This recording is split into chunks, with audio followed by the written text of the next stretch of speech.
ব্যাগটা পেছনে রেখে বস।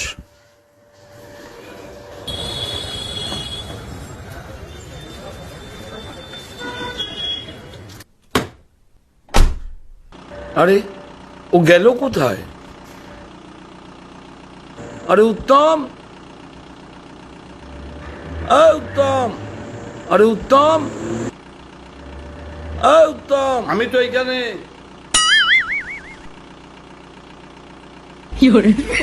আরে এখানে কি করছিস তুই? না না, এখান থেকে। আমি হঠাৎ চিন্তা করি যে সোশ্যাল মিডিয়ায় এমন একটা কিছু করব যাতে মানুষ আনন্দ পায়।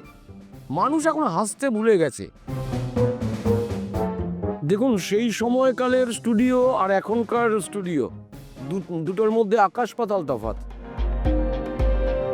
আমার প্রোফাইলে ফোন নাম্বার দেওয়া আছে, সেই ফোন নাম্বারে ফোন করে বলে, দাদা আজকে কিছু ছাড়লেন না, আমরা সকাল থেকে বসে আছি, আপনি কখন ছাড়বেন? এটাই আমার বড় পাওয়া। আমি আমার ভিডিওতে কোনো এমন কিছু রাখি না, বাজে কিছু রাখি না, যেটা আজকাল খুব হচ্ছে। আমার ভিডিও সপরিবারে ঘরে সবাই বসে ভিডিও একসঙ্গে দেখতে পারবে। বঙ্গ রাজনীতিতে বহু মানুষের সাক্ষাৎকার দেখেছেন। সমাজে বহু মানুষের এরকম রয়েছে যারা সমাজের প্রতি তাদের দায়বদ্ধতা থাকেই, কিন্তু সোশ্যালভাবে তাদের একটা নিজস্ব পরিচিতি রয়েছে। বিভিন্ন সেক্টরে বহু মানুষের কম বেশি আপনারা বক্তব্য শোনেন, কিন্তু আজকে আপনাদের সামনে যাদের সরাসরি আপনাদের সামনে নিয়ে আসবো, সোশ্যাল মিডিয়াতে তিনি এখন যথেষ্ট প্রভাবশালী বলা যেতে পারে। তবে যে মনে করবেন না, কারণ রাজনীতিতে প্রভাবশালী শব্দটা শুনেছেন, তবে সোশ্যাল মিডিয়াতেও প্রভাবশালী হয়। সেই রকম একজন ব্যক্তিত্ব যাদেরকে আপনার অনবরত সোশ্যাল মিডিয়াতে স্ক্রল করলেই আপনি তাকে দেখতে পাবেন। তার বিভিন্ন রকম ছোট ছোট রিলস আসে, যেগুলো সমাজের প্রতি তাদের একটা বার্তা থাকে। এইরকম একজন ব্যক্তিত্ব যার নাম বাবু রায়, ওরফে বাবু কমেডি। সোশ্যাল মিডিয়াতে বহুবার আপনারা দেখেছেন বাবুদাকে। প্রথমেই আমার কাছে যে প্রশ্ন, যে বাবুদা এই প্ল্যাটফর্মটা বেছে নেওয়ার আগে মূলত আপনার কর্মজীবনটা কোথা থেকে শুরু হয়েছিল এবং কিভাবে শুরু করেছিলেন? আমার প্রথম কর্মজীবন শুরু হয় এই ফিল্ম লাইন, মানে ফিল্ম স্টুডিও থেকেই।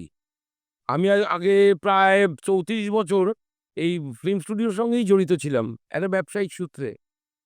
তারপর এইভাবে ওইখানে কর্মজীবন চলতে চলতেই প্রায় ২১ সাল নাগাদ আমি হঠাৎ চিন্তা করি যে সোশ্যাল মিডিয়ায় এমন একটা কিছু করব যাতে মানুষ আনন্দ পায়। মানুষ এখন হাসতে ভুলে গেছে। তা সেই কারণে আমি চিন্তা করলাম, মানুষকে যদি একটু হাসানো যায় তাহলে এর থেকে বড় পাওনা আর কিছু হয় না। সেই দিন থেকে আমি আমার এই কমেডি শুরু করলাম, এবং আজ আপনাদের বাবা মায়ের আশীর্বাদে, সবার ভালোবাসায় সারা বাংলার লাখো লাখো লোক আমার ভিডিওর জন্য অপেক্ষা করে থাকে। আমি কখন ভিডিও ছাড়বো, এবং তারা দেখেও, খুব ভালো ভালো কমেন্টও করে। তো এইভাবে আমার জীবন শুরু। 2021-এ যখন এই পেশাতে এলেন, অবশ্যই এটা এখন পেশা বলা যেতে পারে। যখন এই পেশাতে এলেন, তার আগে এই যে স্টুডিও পাড়ার, একটু স্টুডিও পাড়ার যদি আপনার বহু এমন ঘটনা ঘটেছে যেগুলো আপনার জীবনে আজও একটা দাগ কেটে রয়েছে, সেই রকম ঘটনা যদি একটু, কারণ দর্শকদের সাথে আপনি যখন কোনো রিলস ছাড়েন সেটা সেই তাৎক্ষণিক ব্যাপার, কিন্তু আপনার জীবনে জড়িয়ে থাকা 34 বছরের সেই স্টুডিও পাড়ার সেই কিছু ঘটনা আছে যেগুলো হয়তো যতদিন বেঁচে থাকবেন সেই ঘটনাগুলো মনের মধ্যেই থেকে যাবে। একটু যদি দর্শকদের সাথে শেয়ার করে। দেখুন, সেই সময়কালের স্টুডিও আর এখনকার স্টুডিও দুটোর মধ্যে আকাশ পাতাল তফাৎ। তখন আমাদের একটা প্রোডাকশন মানে সবার সঙ্গে সবার একটা ভ্রাতৃত্ব বন্ধন। সবাই সবাইকে চিনতাম, সবাই সবাইকে ভালোবাসতাম। আমার মনে হয় এখন যে স্টুডিও, এখন স্টুডিওর ওই অনেকেই অনেককে চেনে না। আমাদের সময় আমাদের যেসব ম্যানেজাররা জীবিত ছিলেন, এখন তারা ম্যাক্সিমামটাই নেই।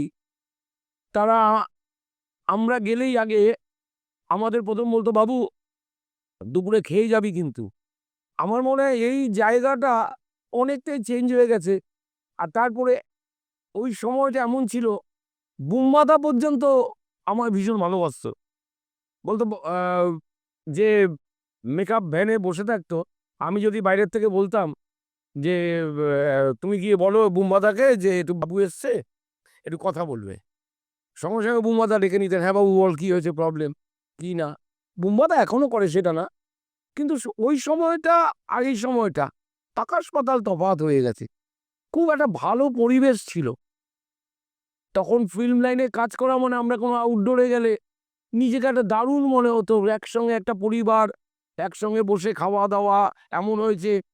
বড় বড় শিল্পীরা আমরা সব মাঠে এরকম আউটডোরে ঘাসের মধ্যে বসে সবাই একসঙ্গে খেয়েছি। সেই সব দিন মনে হয় চলে গেছে, হারিয়ে গেছে, এখন আর নেই। এমন কোনো অভিনেতা যারা ৩৪ বছর যখন বলছেন, বহু পুরাতন অভিনেতা অভিনেত্রী তাদের তো সান্নিধ্যে এসেছিলেন। তাদের মধ্যে কাকে কাকে বেশি মনে হয় যাদের আপনাদের মতো যারা এই স্টুডিওর মধ্যে একটা অঙ্গ ছিল, কিন্তু বহু অভিনেতাকে দেখেছি যে খুব একটা টেকনিশিয়ানের অনেকে আছেন যারা হয়তো চা দেয়, কারা হয়তো জল দেয়, কেউ হয়তো লাইটটা করে। তাদের সাথে যে হৃদ্যতা সেটা অনেকের মধ্যেই নেই। কিন্তু আপনার জীবনে এরকম কোনো অভিনেতা রয়েছে যাদের প্রত্যেকেই খোঁজ নিত, ওকে আজকে ওকে দেখলাম না কেন, বা এরকম কাউকে কি মনে পড়ে? তা আমি তো প্রথম নাম বলবো বুম্বাদা, মানে প্রসেনজিৎ চট্টোপাধ্যায়। আমি আমার জীবনের প্রথম থেকে ওনাকে যেটা দেখেছি, কে চা দেয় বা কে জল দেয় বা কে ম্যানেজার, ওনার কাছে কোনো ভেদাভেদ নেই। উনি প্রত্যেককে সমান চোখে দেখতেন। ইভিন ওনার জন্মদিনের দিন কোনো শুটিং থাকলে, এরকম আমার মনে পড়ে ওনার ওই দিন জন্মদিন ছিল, উনি সঙ্গে সঙ্গে পকেট থেকে ২,০০০ টাকা বার করে দিয়ে বললেন, যাও রসগোল্লা নিয়ে এসো। একজনকে বললেন যে রসগোল্লা নিয়ে এসো, সবাইকে রসগোল্লা দাও, আজকে আমার জন্মদিন, সবাই রসগোল্লা খাক। এছাড়া অনেক আর্টিস্ট আছে ভালো, আমি সবাই নাম হয়তো বলতে পারবো না। সেই সময় সৌমিত্র চট্টোপাধ্যায়, উনি আজকে নেই আমাদের মধ্যে, খুব ভালো ব্যবহার করতেন। প্রত্যেকেই, ইন্দ্রাণী হালদার, তারপরে আরো প্রচুর আছে, অনেকে মানে ভালোই ছিলেন সবাই, দু একজন বাদ দিলে, আমি তাদের আর নাম বলতে চাই না। এইসব দিনগুলো মনে পড়ে।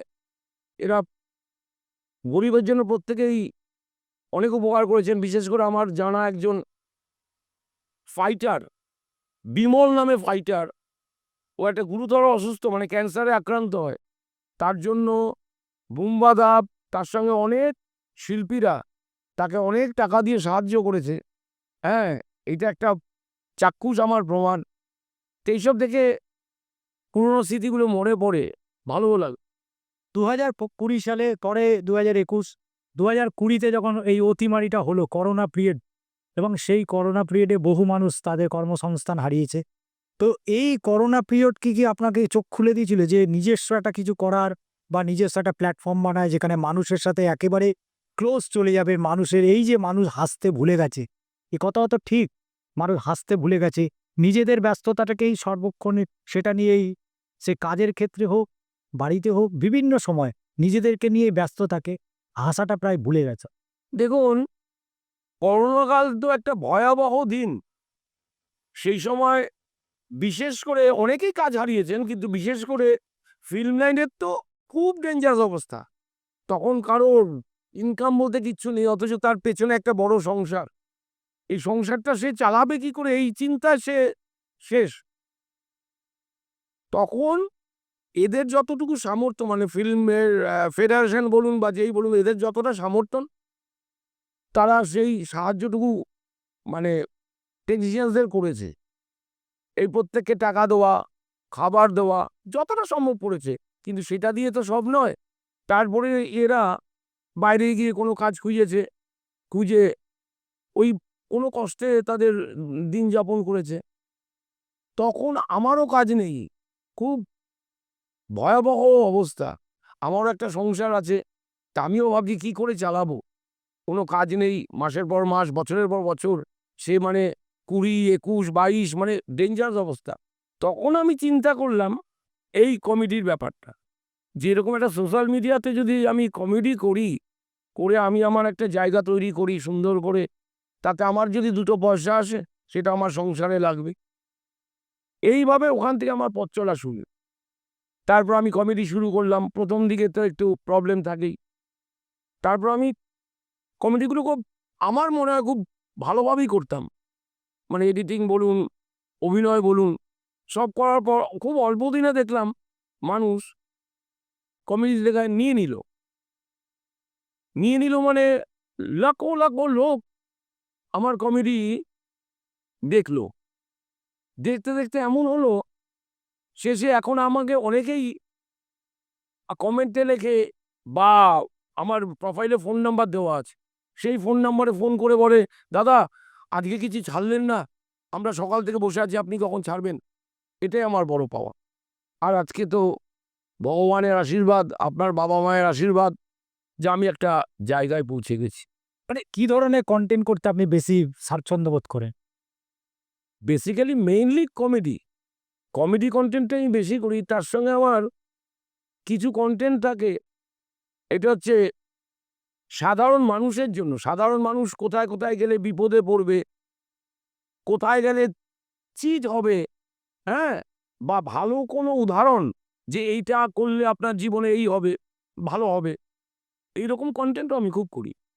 আপনার এই কমেডির মধ্যে অনেকগুলো চরিত্র আমরা দেখতে পাই। মানে যারা নিয়মিত আপনাকে ফলো করে, অনেক চরিত্র আমরা দেখতে পাই। এই চরিত্রগুলোর কালেকশন কিভাবে করলেন? এখানে আমি ৭টা থেকে ৯টা পর্যন্ত, ম্যাক্সিমাম ৯টা, আর রাত ৯টা পর্যন্ত আমি বন্ধু-বান্ধবের সঙ্গে মিলে আড্ডা মারি। ৯টা বাজলে আমি আর বাইরে থাকি না, আমি ঘরে চলে যাই।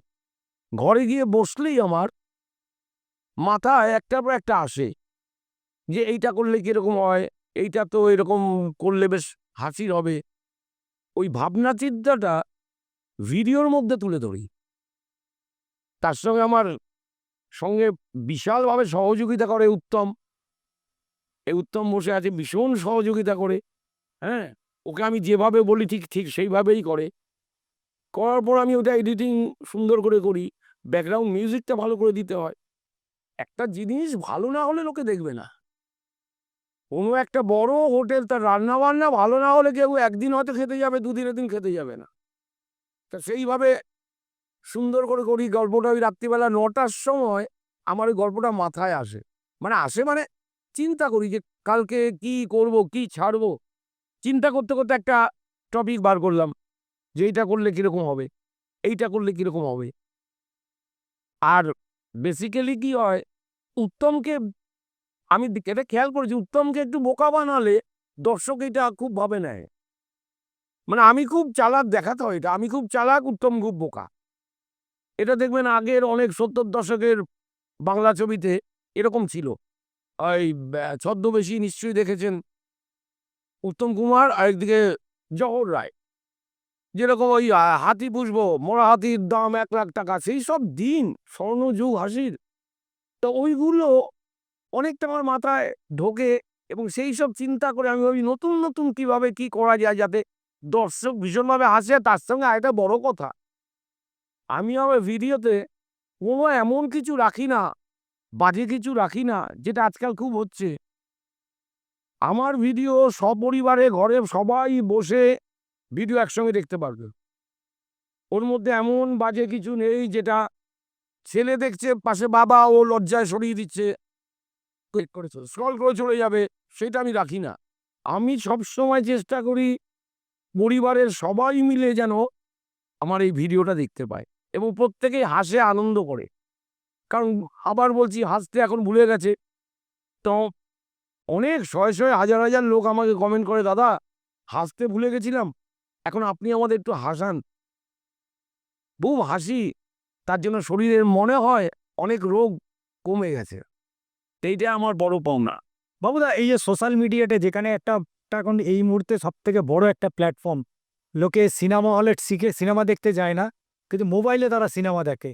মোবাইলে অনেক ছোট ছোট রিলস আছে, যে রিলসগুলো পুরনো ৯০ দশক ৮০ দশকের গানও সেই রিলসে এআই দিয়ে নতুন করে, অর্থাৎ পুরনো জিনিস নতুন মোড়কে। তো সোশ্যাল মিডিয়াতে এরকম বহু ভিডিও হয়, যে কথাটা আপনি বলছিলেন, যে সাম্প্রতি আমরা দেখেছি যে বহু সোশ্যাল মিডিয়াতে ভিডিও, যে ভিডিওগুলোতে সেখানে নোংরা পোশাক পরে, নোংরা কথা বলে, যেগুলো হয়তো সমাজের কাছে ভুল বার্তা যায়, কিন্তু মানুষ সেটাও দেখছে এবং হিউজ পরিমাণে দেখছে। ভালো একটা কন্টেন্ট দিলেন, মানুষ কিন্তু অতটা গ্রহণ করলো না। কিন্তু ওই ধরনের কন্টেন্ট, তাহলে মানুষের রুচির কি বদল হয়ে যাচ্ছে, কি মনে হয়? আর যারা এই ধরনের কন্টেন্ট করছেন, তাদেরকে আপনি কি বলতে চাইবেন? দেখুন, এটা আমি মানুষের রুচির বদল হচ্ছে আমি বলবো না। আমি বলবো ওই মানুষগুলোকে বোঝাতে হবে যে আপনারা এই বাজে কিছু দেখবেন না, ভালো কিছু দেখুন। হ্যাঁ, আর তার সঙ্গে ওই মানুষগুলো যারা দেখছে বা যারা করছে এই নোংরামিগুলো করছে, তাদের আপনি খেয়াল করে দেখবেন ওরা বেশি দিন সোশ্যাল মিডিয়াতে টেকে না, টিকবেও না, টিকতে পারেও না। কারণ আপনি যখন আপনার ঘরে পৌঁছচ্ছেন তখন কিন্তু ওই ভিডিওটা আসলে আপনি স্ক্রল করে দিয়ে চলে যাবেন, আপনি দেখবেন না, বা আপনার পরিবারের কেউ দেখবে না। তো ওদের তো আর বারণ করে লাভ নেই। ওরা ভাবছে আমরা বোধহয় এই বাজে কিছু করেই একটা বিশাল জায়গায় পৌঁছতে পারবে না। কোনো ভালো কিছু করুক, দেখবেন সে ঠিক ঠিক তার জায়গায়, যতদিন না সে মরে যায়, জীবিত থাকে, ততদিন তার ভিডিও লোকে দেখবে। কিন্তু এদের ভিডিও দেখবে না বেশি দিন না, এক সময় দেখতে দেখতে একঘেয়েমি চলে আসবে যে এই মহিলাটা এই এত বাজে নোংরা ড্রেস, নোংরা পরা, হ্যাঁ, তার ওই সত্যি কথা বলতে কি তার শরীরের ওই কিডনি, লাং আর ছাড়া আর শরীরে কিছু নেই। শরীরের মধ্যে শুধু ওই কিডনি, লাং বা এইসবগুলোই আছে, আর কিছু নেই। তো ওইগুলো কিছু লোক হয়তো দেখে, অনেক লোকই দেখে। আমি তাদের অনুরোধ করব, এইসব দেখে তাদের উৎসাহ দেবেন না। আপনারা ভালো ভিডিও দেখুন, দেখলে আপনাদের ভালো লাগবে, মন ভালো হবে, সেই সব ভিডিও দেখুন। এই বাবুলার কমেডি চরিত্রে অন্যতম একটা চরিত্র রয়েছে। উত্তমদাকে দেখেন, যে কথা বাবুদা বলছিলেন যে উত্তমদা মূলত বোকা বেনেই থাকে, আর বিভিন্ন সময় বোকাও হয়। যারা বাবুদার ভিডিওগুলো দেখেন তারা সেটা দেখেছেন। আমার সাথে রয়েছে উত্তমবাবুও রয়েছেন আমার সাথে।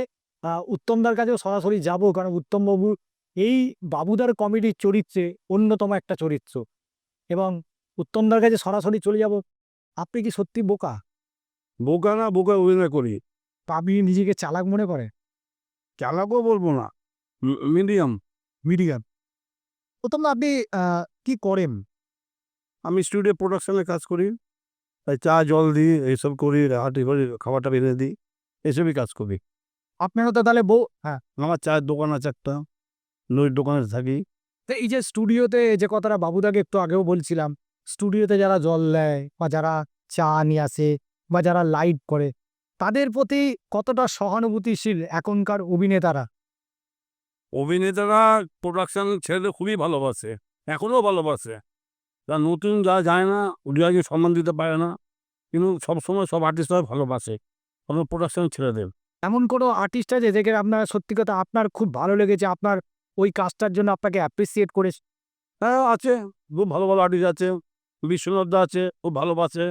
আমি অভিনয় করি, আমাদের দেখেও বড় খুব খুশি হয়েছে। তার মানে স্টুডিওতে কাজ করতে করতে অভিনয়টাও শিখে নিয়েছে? হ্যাঁ, অভিনয় কাজ শিখিয়ে নিয়েছি, খুব ভাল লাগে। এবং বাবুদা আমাকে খুব সদ্যও ভালোবাসে বলেই আমার চান্স দিয়েছে। তো এই যে অভিনয়টা, এই যে বাবুদার সাথে কাজ করার ক্ষেত্রে আপনার অনেক, আপনার যেহেতু চায়ের দোকান রয়েছে, আপনার সংসার রয়েছে, কোথাও কি প্রতিবন্ধকতা হয় যে বাবুদা যে কোনো হয়তো শ্যুট করবে, আপনাকে হয়তো ডাকলো, হয় সেরকম অসুবিধা? হ্যাঁ হয়, হলে আমি সঙ্গে সঙ্গে চলে আসি। ওর কাজ ফেলে গেছে, বাবুদাকে সাথে আসি। যখন ডাকবে বাবুদা তখন পায়, কিন্তু লেট হয়, কিন্তু পায়। এবার কাজে চলে গেলে তো আর পাবে না, তখন আবার পরের দিন কাজে আসি। কতক্ষণ ডিউটি হয়? ওই 10 ঘন্টা, 12 ঘন্টা, 14 ঘন্টা।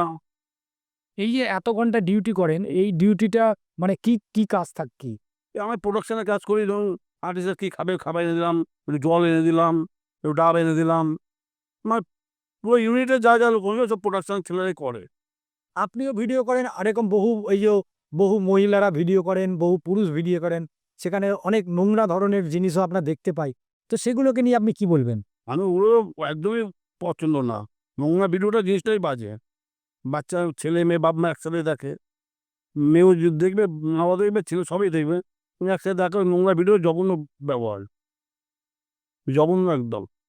মানে বলছেন এই ভিডিও করা উচিত না? উচিত না। ভালো ভিডিও করুন, ভালো লোকে দেখুক, ভালো বলুক, এটাই চাই। ভালো একটা ভালো ভালোর একটা ভালো আছে। একটাই বলছি, ভয় কোনো কারণ নেই। প্রশাসন যা বলবে সেটা মেনে চলুন, ওটাই ভালো। আমার কাছে ওকে, সব ওকে, একদম একদম। দেখুন, এসআইআর তো আগেও হয়েছে, কিন্তু তখন এতটা এরকম ভয়ের বাতাবরণ ছিল না। কিন্তু এখন আমার মনে হয় সব রকম রাজনৈতিক দলই এই এসআইআরটা নিয়ে এমন একটা ভয়ের বাতাবরণ তৈরি করেছে, যাতে মানুষ ভীত সন্ত্রস্ত। তা আমি একটাই কথা বলবো, যা যা নিয়ম কানুন আছে সেগুলো আপনারা সঙ্গে রাখুন এবং ভয় পাবেন না।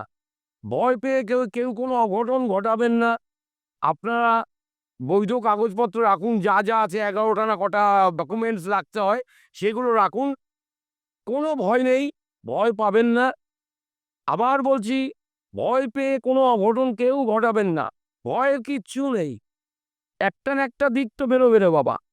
আপনারা ঠিক এইভাবেই ব্যাপারটা করুন।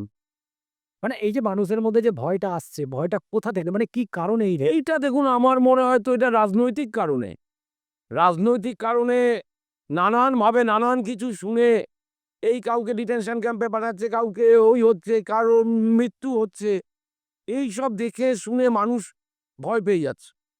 তা আমি আবার অনুরোধ করবো প্রত্যেক মানুষকে যে ভয় পাবেন না। ভয় পেয়ে কোনো কিছুর হল হয় না। আপনাকেই এইটার হল করতে হবে। আপনার ডকুমেন্টগুলো যা যা আছে রাখুন, যা যা নেই কোথায় গেলে পাওয়া যাবে সেই সব জায়গায় যান, গিয়ে আপনার ডকুমেন্টগুলো আপনি রেডি রাখুন। দুটো ভিন্ন জগতের মানুষ না হলেও প্রত্যেকে কিন্তু একে অপরের সাথে তাদের একাকিত্ব কাটিয়ে নিতে পারে এবং তার সাথে লাখো লাখো মানুষকে তারা কিন্তু তাদের সোশ্যাল যে প্ল্যাটফর্ম রয়েছে সেই সোশ্যাল প্ল্যাটফর্মে তারা একত্রিত করে। এবং যে কথাটা বাবুদা বলছিলেন, মানুষ হাসতে ভুলে গেছে, যেমন ক্লাব বলুন, চায়ের দোকান বলুন, প্রতিটা জায়গায় 5টা বন্ধু মিলিত হলেও একে অপরের সাথে কিন্তু খুব একটা গল্প করতে দেখতে পাওয়া যায় না। প্রত্যেকের হাতেই একটা করে মোবাইল থাকে এবং সেই মোবাইলের মধ্যেই তারা একেবারে নিজেদের বন্দি করে রাখে। ফলে সামাজিক ক্ষেত্রে বহু আলোচনা থাকতে পারে, সেটা ফুটবল হতে পারে, ক্রিকেট হতে পারে, রাজনীতি হতে পারে, কিন্তু সেই আলোচনাটা যেন সেই 90-এর দশকের চায়ের দোকান বা পাড়ার আড্ডায় সীমাবদ্ধ হয়ে গেছে। সেটা কিন্তু আর নতুন প্রজন্মের কাছ থেকে হাত ধরে আর ফিরে আসেনি। তবে বাবুদার মতন বা উত্তমদার মতন এইরকম সোশ্যাল মিডিয়াতে যারা নতুন নতুন ক্রিয়েটিভিটি নিয়ে ভাবে বা নতুন নতুন ভাবনায় ভাবে, যেটা মানুষ তারা এনজয় করে, আনন্দ করেন, এইটাই আগামী দিনে আমরাও চাইবো বাবুদা বা উত্তমদার ভিডিও আরও মানুষ দেখুক, তাদের কর্মজীবন এবং সেখান থেকে তাদের অর্থনীতি আরও খানিকটা উন্নত হোক, সেই কামনা করেই আজকের পর্ব এখানেই শেষ করছি। আবারও আপনাদের সাথে দেখা হবে আরও কোনো এরকম নতুন মানুষ নিয়ে